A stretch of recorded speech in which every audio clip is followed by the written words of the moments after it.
Magandang araw, Pilipinas. Magandang araw, lungsod ng Taguig.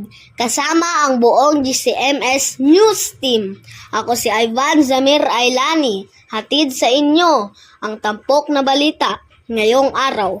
Ika-17 na Marso 2025. Ito ang Pilipino Balita.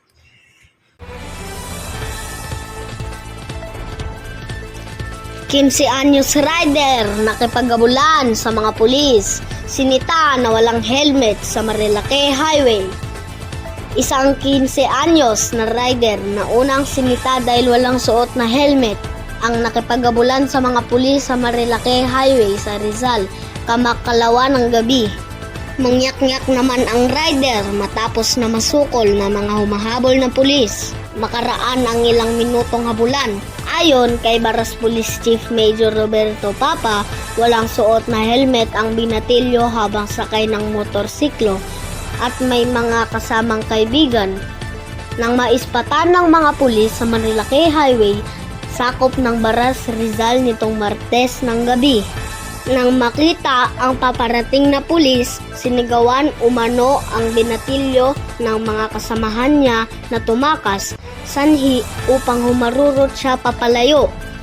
Kagad namang hinabol ng mga pulis ang binatilyo na inabutan nila sa area ng Antipolo City. Hindi na rin naman kinasuhan ng mga pulis ang rider dahil sa pagiging menor de edad nito. Gayunman, sinampahan siya ng iba't ibang kaso ng paglabag sa batas trapiko at inimpound rin ang kanyang dalang motorsiklo.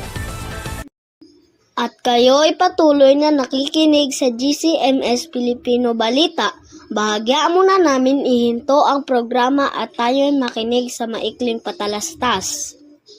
Araw-araw na tibay? Kaya yan! May munting handog ang Bear Brand. Ang 300 grams, 110 pesos na lang. 840 grams, 300 pesos na lang. Tibay ngayon, tulong para sa matibay na bukas. Ito ang handog ng Bear Brand. Tulong para araw-arawin ang pagpapatibay kasama ng 3 balanced meals at exercise. Bili na mga mamis. Tibay araw-araw, handog na tibay.